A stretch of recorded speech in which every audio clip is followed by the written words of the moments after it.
మీడియాకు స్వాగతం.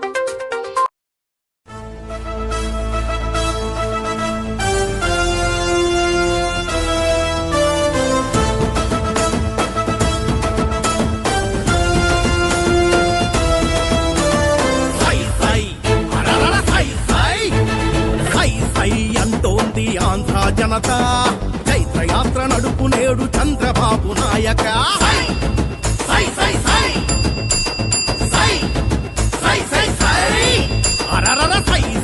అంటోంది ఆంధ్ర జనత, చైత్రయాత్ర నడుపు నేడు చంద్రబాబు నాయక.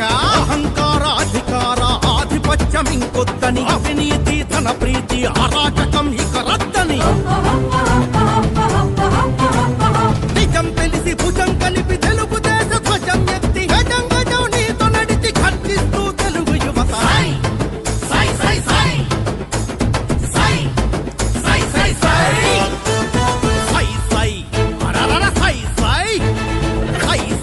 అంటోంది ఆంధ్ర జనత, చైత్రయాత్ర నడుపు నేడు చంద్రబాబు నాయక.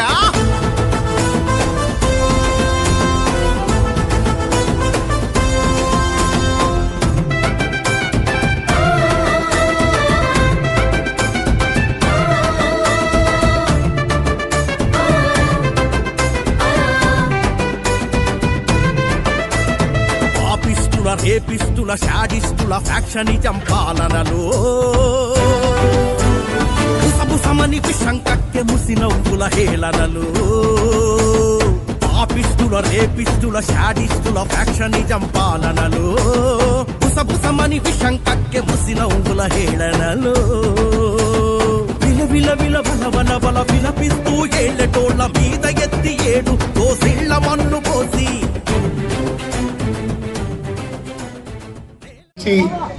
చాపురాళ్ళపల్లి అక్కడి నుంచి వడ్డిపాలెం మీదుగా ఇవాళ మన గ్రామానికి రావడం జరిగింది.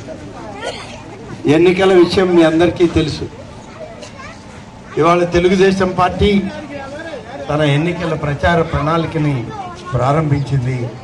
6,000 జమ చేసుకుని ఈ 7,000 కలిపి నేను 13,000 ఇచ్చానని చెప్పి మళ్ళీ ఒకసారి రైతులను మోసం చేసే ప్రయత్నం జగన్ రెడ్డి గారు చేయడం జరిగింది. మరి ఈరోజు మహిళలకి మీ అందరికీ తెలుసు, మీ అందరికీ ఇవ్వడం జరిగింది. పల్లె పల్లెకి వచ్చి పంచారు. ఇవాళ గ్యాస్ ధర పెరిగింది, గ్యాస్ సిలిండర్లను కొనలేని పరిస్థితికి వచ్చాం. అందుకని ఇవాళ మా తెలుగుదేశం పార్టీ ఉమ్మడి ప్రణాళికలో తెలుగుదేశం అభ్యర్థులను గెలిపించండి, మీకు సహాయం చేసే కార్యక్రమంలో మాకు సేవలు చేయడానికి అవకాశం ఇవ్వండి. అదేవిధంగా రేపు చంద్రబాబు నాయుడు గారు ఆత్మకూరుకు వస్తున్నారు. ఎన్నికల ప్రచారంలో 4 గంటలకి ఆత్మకూరు నెల్లూరుపాలెం సెంటర్గా ఇవ్వడానికి మరి 5వ ప్రణాళిక కింద ఇవ్వడం జరుగుతుందని చెప్పి మీకు మనవి చేస్తున్నాం.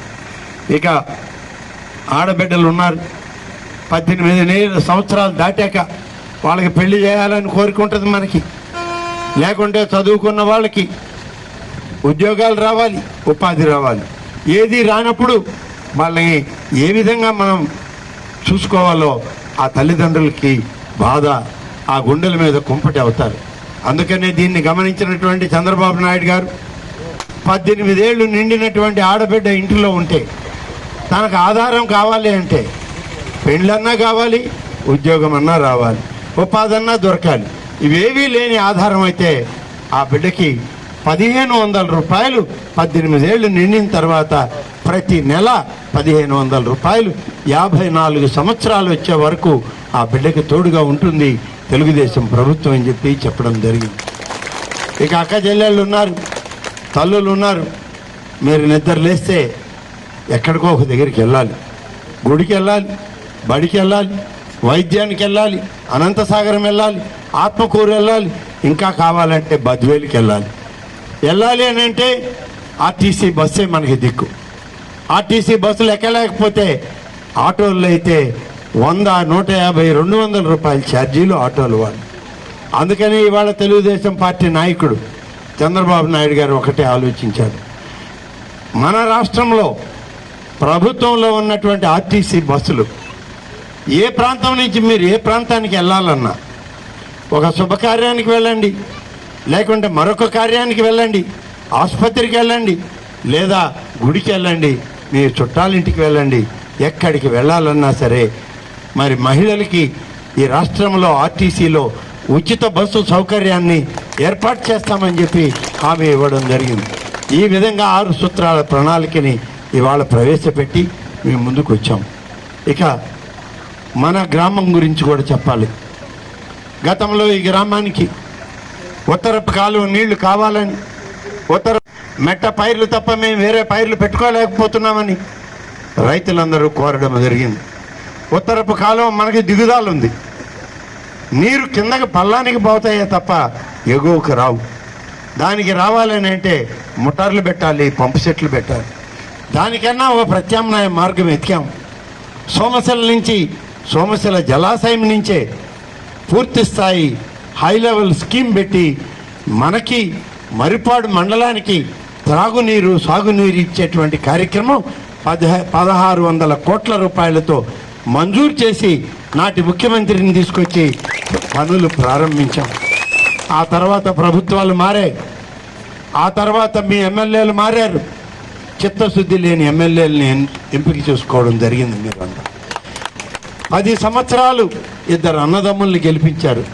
ఈ కాలువ ఎక్కడుందో, ఈ కాలువ రూపురేఖలేంటో, ఈ కాలువ ఎక్కడి నుంచి ఎక్కడికి ప్రవహిస్తుందో కనీసం కాగితం మీద కూడా చెప్పలేనటువంటి పరిస్థితి ఉన్న ఎమ్మెల్యేలని మీరు గెలిపించుకున్నారు. అన్నను గెలిపించారు, మళ్ళీ రెండోసారి గెలిపించి మంత్రిని చేశారు.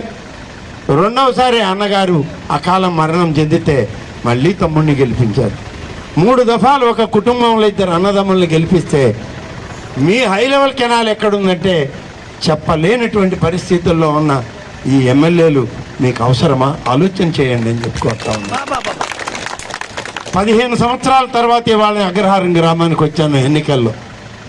నేను చెప్తాను ఇప్పుడు ఎక్కడ మొదలు పెట్టామో, ఎక్కడికి పూర్తవుతుందో, ఎన్ని రిజర్వాయర్లు కడుతున్నామో, ఎన్ని పైప్ లైన్లు వేస్తున్నామో, ఎన్ని పంపింగ్ స్కీమ్ పెడుతున్నామో. కానీ ఇప్పుడున్న ఎమ్మెల్యేని అడగండి, ఒక్క స్కీమ్ పేరు, ఒక్క చెరువు పేరు చెప్పగలిగితే మళ్ళీ మనం మాట్లాడగలేదు. ఏ రకంగా కూడా మన ప్రాంతం పట్ల, మన గ్రామాల పట్ల చిత్తశుద్ధి లేనటువంటి నాయకుల్ని 10 సంవత్సరాలు ఎన్నుకున్నామే. 10 సంవత్సరాలు మీరందరూ నిర్లక్ష్యానికి గురయ్యారు. ఇవాళ నేను మిమ్మల్ని అందరినీ అడుగుతున్నా, మీరందరూ మంచి ఆలోచన చేయండి. నేను ఎక్కడ మొదలుపెట్టానో ఆ సోమశిల హై లెవెల్ కెనాల్, అది కూడా మీ అందరికీ ప్రీతిపాత్రుడైనటువంటి ఆనం సంజీవరెడ్డి గారి పేరు పెట్టాం. ఆనం సంజీవరెడ్డి గారి యొక్క సోమశిల హై లెవెల్ కెనాల్ని మొదటి నుంచి చివరి వరకు దాన్ని మొదలుపెట్టి పూర్తి చేయించే బాధ్యత నాది అని చెప్పి నేను మీకు మనవి చేస్తున్నాను. ఒక్క అవకాశం ఇవ్వండి. గతంలో 5 సంవత్సరాలు అవకాశం ఇస్తే అనేక అభివృద్ధి చేశాం. ఇవాళ మళ్ళీ మీరు అవకాశం ఇవ్వండి, నేను తప్పనిసరిగా మిగిలిన పనులు పూర్తి చేస్తాం. మీ అందరికీ తెలుసు, గంగుంట నుంచి అనంతసాగరం వరకు ఎవరి హయాంలో రోడ్డు వచ్చింది, ఎవరు ఈ జాతీయ రహదారిని నిర్మాణం చేశారు. ఇవాళ పక్కనే ఇంత పెద్ద రోడ్డు పోతుంది, ఇన్ని వేల వాహనాలు, లక్షల మంది ప్రయాణం చేస్తున్నారే, అది ఎవరి వల్ల జరిగిందో మీకు అందరికీ తెలుసు. మళ్ళీ ఇవాళ నేనే చేశానని చెప్పక్కర్లేదు. ఇన్ని వెసులుబాట్లు చేశాం. కాబట్టి మళ్ళీ మీరు మంచిని ఆలోచించండి, మంచిని కోరుకోండి. మరి అదేవిధంగా నేను మీకు చివరిగా ఒక్కటే నా విజ్ఞప్తి, మన ఎంపీ అభ్యర్థి వేమిరెడ్డి ప్రభాకర్ రెడ్డి, ఎమ్మెల్యే అభ్యర్థిగా నేను, ఇద్దరం పోటీలో ఉన్నాం. ఇద్దరం తెలుగుదేశం అభ్యర్థులుగా, ఇద్దరికీ సైకిల్ గుర్తే మాకు ఇవ్వడం జరిగింది. 2 ఓట్లు ఇస్తారు, 2 ఓట్లు సైకిల్ గుర్తుకి వేయండి. మీకు సేవ చేసే అవకాశం, ఒక్క అవకాశం మాకు కూడా ఇవ్వండి అని చెప్పి నేను మిమ్మల్ని కోరుతాను. 10 ఏళ్ళు వేరే వాళ్ళని చూశారు, 5 సంవత్సరాలే మాకు ఇవ్వండి. గతంలో 5 సంవత్సరాలు మీరు అవకాశం ఇచ్చినప్పుడు 3600 కోట్ల రూపాయల పనులు ఈ నియోజకవర్గంలో పెట్టి అభివృద్ధి చేసి చూపించిన వాడిని మళ్ళీ అవకాశం ఇవ్వండి. మరి ఈ దఫా అన్ని వేల కోట్లు పెడతానా, మీకు అవసరమైన పనులు పూర్తి చేస్తానా, చేసి చూపిస్తానని చెప్పి మీకు మనం చేస్తాను. మంచినీళ్ళు ఇచ్చేటువంటి వేమిరెడ్డి ప్రభాకర్ రెడ్డి ఒకవైపు, ఎక్కడ కావాలన్నా మినరల్ వాటర్ ప్లాంట్లు పెట్టి మంచినీరు ఇస్తానని చెప్పేటువంటి వేమిరెడ్డి ప్రభాకర్ రెడ్డి ఒకవైపు, మరొక వైపు విజయసాయి రెడ్డి అని వైసీపీ నాయకుడు ఆయన మంచినీళ్ళు ఇవ్వడం లేదు.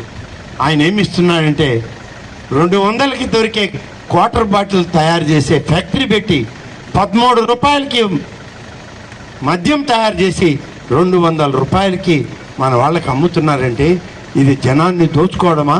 మరి ప్రజల యొక్క ఆస్తిపాస్తు